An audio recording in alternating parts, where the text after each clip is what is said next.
From the center of the universe, Toronto, Ontario, Canada, this is the SDM Show with your host, Rob Cairns. The SDM Show focuses on business, life, productivity, digital marketing, WordPress, and more. Sit back, relax, grab your favorite drink, and enjoy the show. Here is Rob. Hey everybody, I'm Rob Cairns. I'm the founder, CEO, and Chief Digital Strategist at Stunning Digital Marketing. In today's podcast, I have Mr. Todd Jones with me with his biweekly copywriting segment, and we're going to talk all about trust in copy. Sit back, relax, enjoy the show. The SDM Show is brought to you by Stunning Digital Marketing, the digital marketing concierge that helps you put all your marketing pieces together. We are your marketing experts. We are also your WordPress security experts and know how to lock down a website and protect yourself from bad actors. So contact us at Stunning Digital Marketing today. Hey everybody, Rob Cairns here. And today I have my monthly co-host, Mr. Todd Jones with me. Hey Todd, how you doing, man? Hey buddy. Happy Yeah, happy good day. to Happy Monday. Yeah, Started to it say is. happy Merry Christmas, but just Yeah, I know. At the time of this a recorded is happy Monday. Masters weekend. I know it's WrestleMania week. We're recording on WrestleMania week. That's what I should say. Happy WrestleMania. Yeah, that is so true. So today we talk about, or your idea was talk about the eroding trust and why it's important in copy. And what I thought I'd start by saying is trust in any Go ahead. business is paramount. Some businesses, depending on the value of the items, i.e., real estate, i.e., jewelry, looking at my buddy who's got the jewelry store and his wife, they're high ticket items, buying cars, buying expensive electronics. Those trust values need to be higher in business than walking in and buying a $5 ebook. We all know that. But how do we deal with trust and copy? Well, it's an interesting question, and we're going to end. So I'm going to do a little open loop here.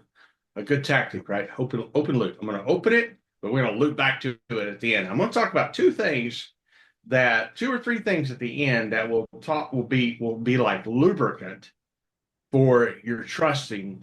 But there is a trust problem going on in our world, but most especially North America right now. You're in Canada, I'm in the United States.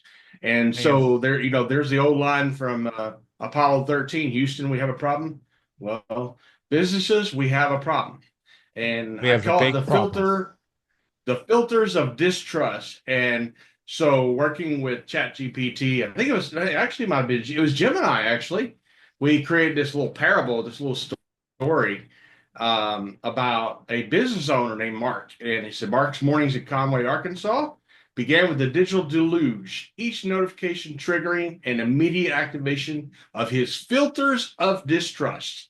His inbox was a minefield of subject lines promising the moon, but years of empty promises have layered his perception with a thick cynicism. Every email was viewed through the filters of distrust, instantly categorized as either irrelevant, noise, or thinly veiled to extract his company's budget money, really. Yeah. So he goes to LinkedIn, he runs into the same thing. There's lots of people, and his filters of distrust, because people genuinely, when they go, it's like very salesy, and people will smell that a mile away, right? It's like you get, and I get inbox requests every single week, and usually a lot of times after somebody connects with me on LinkedIn, and they're immediately trying to sell me something. I'm like, dude, take me to dinner first. Which is the biggest mistake you can do, because you need to build the relationship. I have a rule, by the way, on LinkedIn, and that rule is very simple. If you inbox me right away after I connect with you, I unconnect and block you very quickly, unless it's something like I read something and I really appreciate your content that I can deal with. But if you send me, and the common one in our space is I connect with somebody, oh, I can do your SEO for you. Goodbye. You're gone. Because that's old school marketing, and that's not what social is about. So goodbye. See you. So So this guy, this fictional character named Mark, he runs into all these ads, bombardment on LinkedIn. He Yep. goes to his inbox, he gets the same thing. He goes to Facebook, there's a whole lot of it there. We live in an age, and this is further plays into his filters of distrust, where most organizations in our world are have done something to cause us not to distrust us, not to trust them, whether it's the 100% government, agree. a nonprofit, or whatever. We have the trust has been broken all the way down the line, and so that just plays into it. So that builds his filters. It just creates more filters of distrust. Now, Yes. in the parable, which I'm not going to read through all the way because it's kind of long, but he meets a lady, uh, uh, and I think what was her name, Amelia or something like that, and she just kind of does a marketing thing, and she just kind of works with him a long time, over a Mhm. period of what appears to be weeks. And in there, you see the amount of touch points it takes for her to get to a point where he's willing to meet with her and learn from her. Yep. So that's the Yep. second point, I guess you might say. We have all these problems with trust. People don't trust anything. And they used to like to say, oh, it takes 7 to 12 touch points At least. to At get least. somebody. Yeah. Well, it's vastly more now. And depending on the product, you got a complex, high ticket price. It's going to take way more touch points than a $10 ebook, right? The touch points have vastly grown over the last 15 years. And People let me have stop had, you. we have a Let me library of stop you ebooks we there for never a sec. read. Yeah, let me stop you there for a sec. And that's one of the reasons why on the weekend I just put a page on my website, which I shared with you, saying, why should you work with me? Exactly that. Build that trust up with people and give them concrete reasons why they should really work with me and my agency. You're trying to steal my thunder, but that's okay. Go ahead. Go I, ahead. yeah. So I'm trying I was to trying, emphasize here that there's a big problem with trust with people yes, in general, which flows yeah, over into business. So whether you're a no jewelry question. store owner or run a cybersecurity company or you're a web developer or content writer or whatever it is you do, a SaaS software as a company, whatever, trust is an issue. And it's really important to begin uh, to break through that trust barrier, that filter of trust, if you will. Yep. So So let me give go an ahead. example of that, a practical example of the jewelry store business, because I'm usually there on Wednesdays. And one of the things I'll tell you is people will walk in with a watch. And one of the things they do, being in a jewelry business, is they change watch patterns. That's just the reality. Yeah. It's not a high profit item, but the reality is if somebody comes in, they change the watch, they get to look at the showcase, they get to talk about custom work, which is where most of their business is. It's amazing the number of people who will not leave when you say to them, oh, we can't do the watch today. You need to leave it and pick it up tomorrow. That will not leave the watch. And usually it's not, I want it not now. It's usually trust factor. Sure. And Yeah. so, or, the number of people I watch that come into that store and they just say, do A, B, C, and D, and then they just pay the bill because they actually trust the owners of the store to do what's right for them. So it goes both ways, is what I'm saying.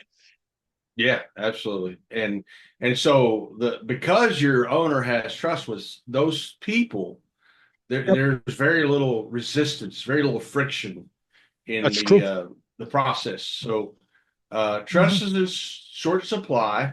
Um, so, so to build trust, there are three things that we have to do. I think at least three things. Three things I Go want to ahead. talk about to build that culture of trust. The first one is that you do the thing you say you do, and Yep. to do that, you've got to impress on people that you have that expertise, the thing you were talking about a while Yep. ago. And so in your copy and content, there are ways to do that. One thing that I think people are needing to do more of these days is have a FAQ page. Yes. That is becoming vastly important, and it will be helpful in you getting listed in your favorite AI tool. If you're wanting ChatGPT or Gemini to list your business as somebody to call upon, those FAQ pages are huge for that. But certainly, we know other ways is to put trust factors on your site, what we call social proof, right? Yep. One of those customers that will not balk at all about leaving their watch and paying the amount for your jewelry store owner because they've used them for years and trust them. That's a great testimony, a great thing to have on the website. Awards, you won some awards, industry awards, that also builds trust. Yep. Have you been in business for 50 plus years? That builds trust. I have a friend who's our family plumber, and his grandpa started the plumbing business that he currently runs 50 years ago. This year's is no, I'm sorry, 100 years ago. 100 years ago. They have been doing plumbing for 100 years. He did it so long ago that some of the industry stuff didn't exist when he started. That is why most brick and mortar stores, when you walk in, they say established in 1975, established in 1978. That's what they're trying. And they're also trying to show longevity as well. Yeah. Well, most businesses who last that long, they last that long because they do good work. I mean, if you don't do good work, people eventually figure it out and you'll go out of business. I mean, that's just, and so anyway, there's all those social proof things play into building that trust. You're forgetting a big one, Todd. You're forgetting a real big one, and that's called reviews. Yeah. Well, I kind of put testimonials and review in the same boat, but I know they're really not quite. But yeah, when you have reviews on third-party sites, Google Business Profile, if you're a software company, G2, those kind of things. And the other thing I would argue, and the other thing I'll argue with reviews is it's not just the good reviews. It's how you answer the negative reviews. The bad reviews, yeah. How you get back to people. How you answer even to go so far as comments on your social profile. How you answer a comment when somebody posts a comment about this podcast on my YouTube page. That all factors in your tone, your voice, whether you appreciate the person or not, et cetera, et cetera. Yeah, I mean, in a lot of companies, both big and small, don't comment at all on social media. I think it's a very bad habit to have because you're like, people will stop engaging with you if you never, you don't have to engage like 100% of the time, but gee whiz, if somebody takes the time to leave a thoughtful comment, at least you could do is once in a while, like react to it or say thank you. I'll give you a good example of this. And somebody who does really well in the PR space, her name's Selena Sue. She's a consultant and coach. I will reply on her Facebook and her Instagram sometimes, and she almost always answers me and says my name. And let me tell you something, when somebody she's a pretty big deal. When somebody like that says your name, you're like, it kind of makes you perk up just a little bit, makes you feel good. So not doing that. And the other thing that I get really annoyed by, Rob, and I actually had a LinkedIn post up, I think yesterday, is emails from a company that the email address is do not reply at. Listen, or newsletters. Why? So do you do that? I want to address this real quick. Newsletters from big corporations, and one that comes to mind is Old Navy. And it comes from do not reply at oldnavy.com. And what they're screaming at is we don't want to talk to our customers. We don't care what you say. We don't give a darn what you're saying. And the worst thing big brands do is do not answer the comments to their newsletters. I'm sorry. If customers are reaching out to you and hitting reply to a newsletter, they are engaged with you. And engaged customers are easy, and brands get this real quickly. are easy to sell to than customers that are not engaged. End of story. Right, Todd?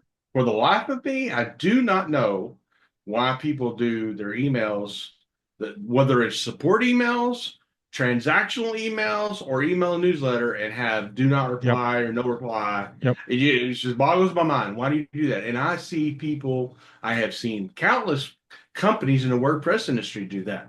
And it drives me nuts. I'm like, what you're saying is you don't matter. You do not matter to us. And anyway, I'm sorry, we kind of get off a tangent. That actually kind of goes to number 2 in this. So the first one is trust that you do what you say you do. Then they need to trust that others say you do what you do. So there's a credibility issue there. And that comes from reviews. That comes from replying to emails when people reply to you. It comes from, all the different, whenever a customer says, who is it? I did that about somebody today. I said, oh, I know it's last night. I was talking to a guy and I was like, oh yeah, I know your cousin. It's Tyler. He does good work. He came and did mold remediation in our home. They were very thorough. He did a great job.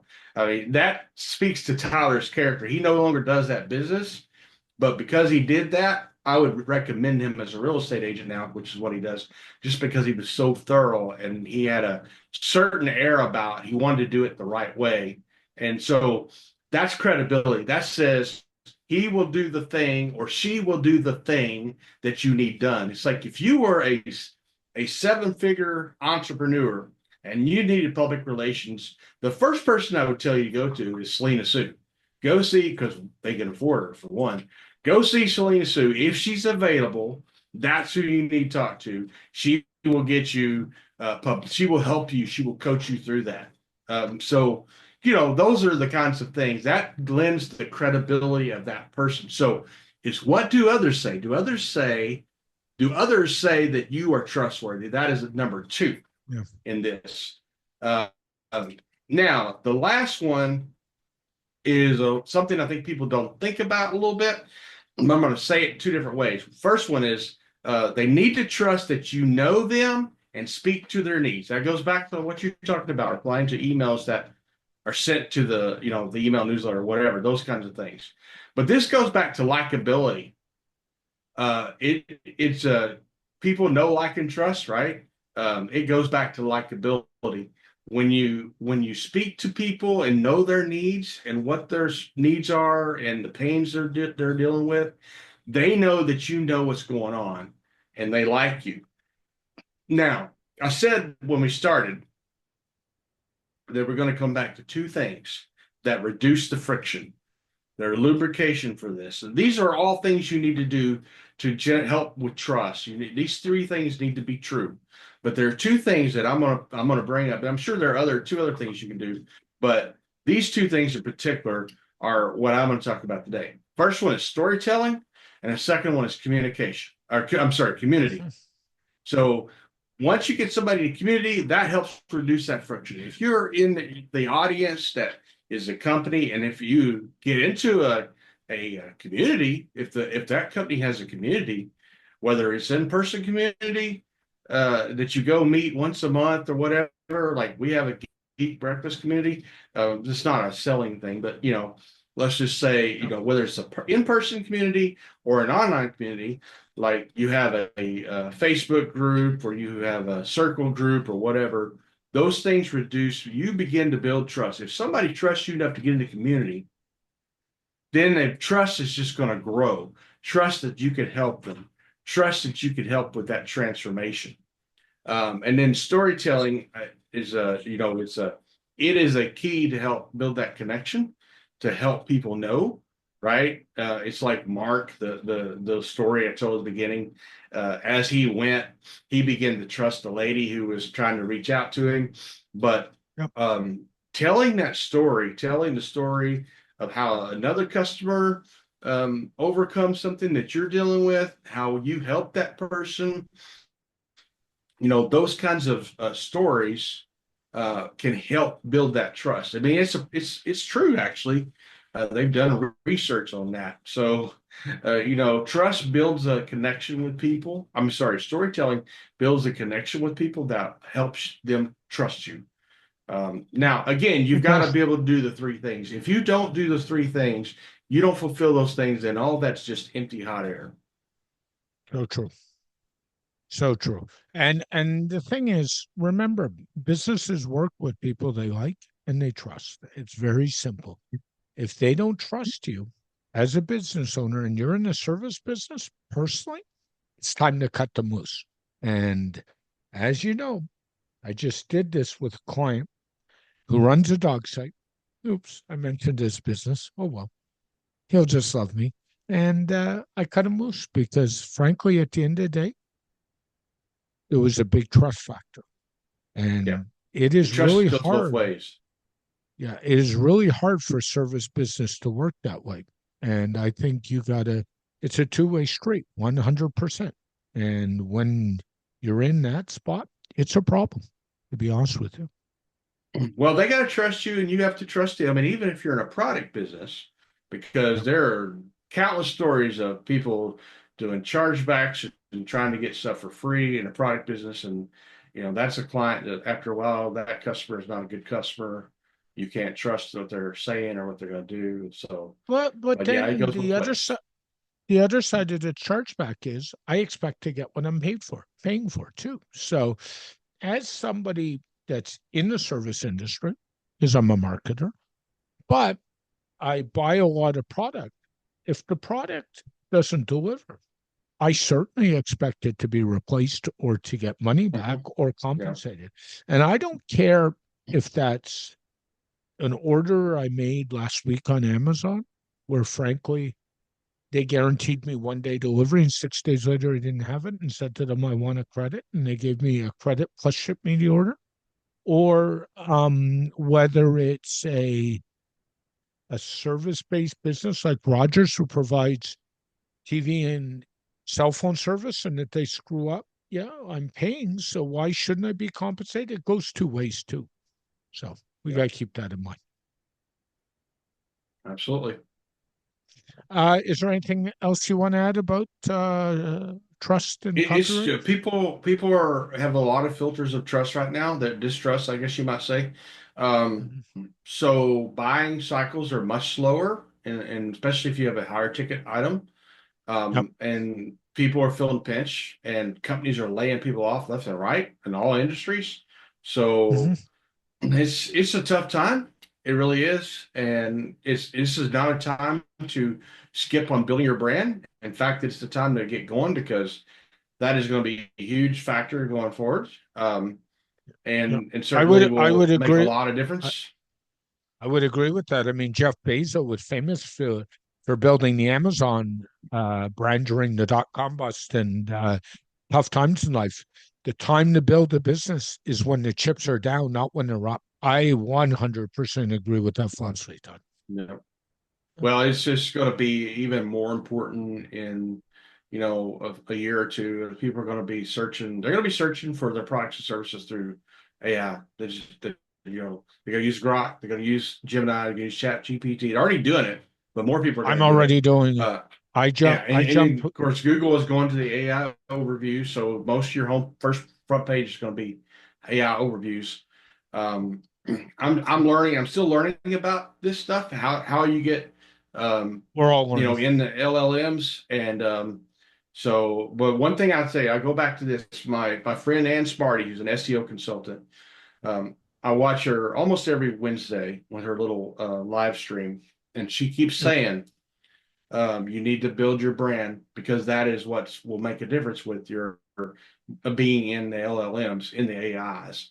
And I'm like, that's an SEO person saying that, not, so Yep. it's just something that you need to keep in mind that is the direction things are going.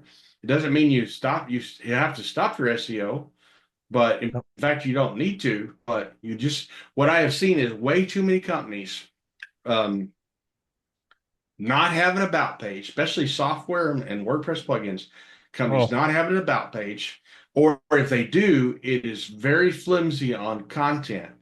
And Mhm. so you probably at this point when I make websites for my small business clients, we always have an FAQ and an about page.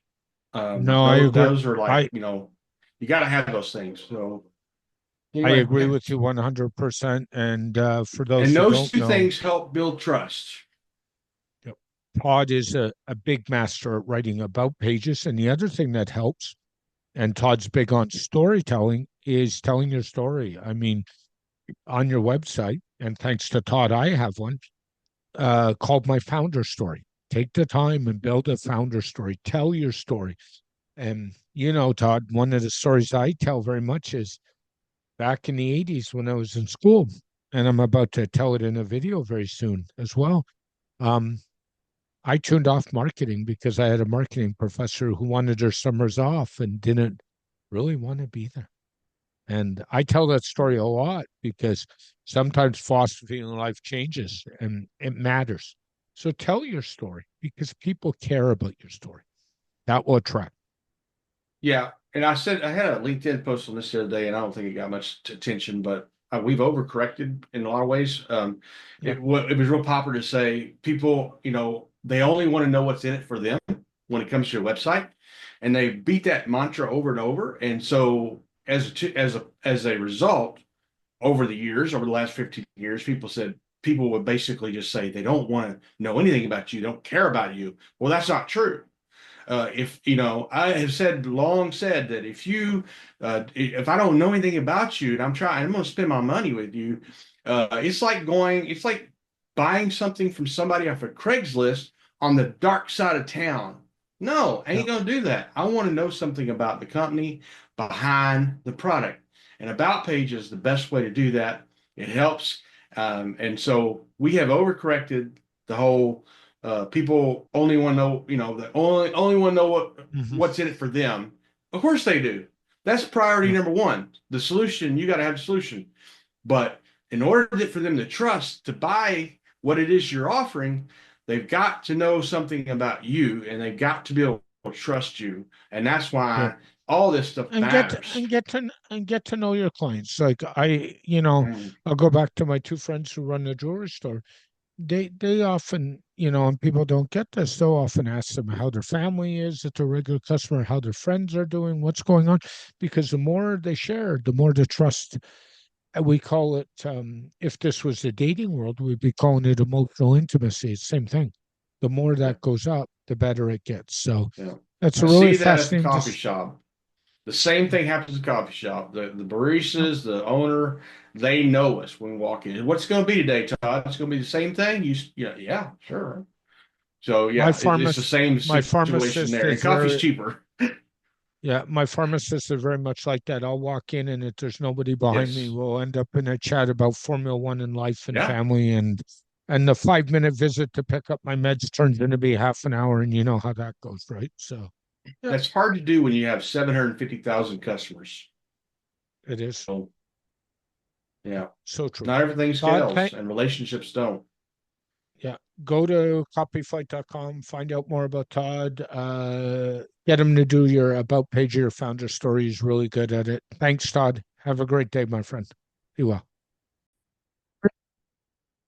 This podcast has been brought to you by Stunning Digital Marketing, your digital marketing concierge to help the business owner put all his pieces together, whether it's email marketing, WordPress security, WordPress design and development, PPC, and more.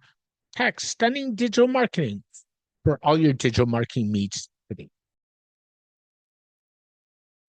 A very special thank you to Todd Jones for joining me on this edition of the SDM Show. The SDM Show is dedicated to my late father, Bruce Cairns. Dad, I miss you very much every day. My mother, Ann Cairns, who's still doing really well and is an inspiration. And of course, Tiz Maroney. And Tiz, I know I've said it, but thank you so much for all the inspiration you give me every day.